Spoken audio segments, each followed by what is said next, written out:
GST வரி விதிப்பை எதிர்த்து தென்னிந்தியா முழுவதும் நாளை 25 லட்சம் உணவகங்கள் இயங்காது என்று ஹோட்டல் உரிமையாளர்கள் சங்கம் தெரிவித்துள்ளது.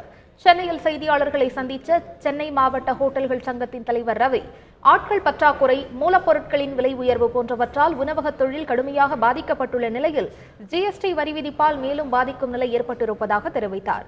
ஜிஎஸ்டி வரி விதிப்பிற்கு எதிர்ப்பு தெரிவித்து தென்னிந்தியா முழுவதும் நாளை 25 லட்சம் உணவகங்கள் இயங்காது எனவும், மத்திய அரசு வரி விதிப்பை திரும்பப் பெறவில்லை எனில் அடுத்த கட்டமாக தொடர்ந்து 10 நாட்கள் வேலைநிறுத்த போராட்டம் நடத்தப்படும் எனவும் அவர் கூறினார். தென்னிந்தியா முழுவதும், அதாவது கேரளா, ஆந்திரா, கர்நாடகா, பாண்டிச்சேரி, தமிழ்நாடு ஃபுல்லாக கிட்டத்தட்ட 25 லட்சம் உணவகங்கள் மீன்ஸ் சின்ன உணவகங்கள் இருந்து பெரிய உணவகங்கள் வரை நாளை 30ஆம் தேதி ஒரு நாள் மட்டும் உண்ணாவிரதம் இருக்கிறோம். அது போக நிறைய போராட்டங்கள் இருக்கிறது. அதனால் மக்கள் உங்களுக்காக நாங்கள் இறங்கி இதை பண்ணுறோம். ஸோ இந்த போராட்டத்துக்கு உங்களோட ஆதரவு வேண்டும்.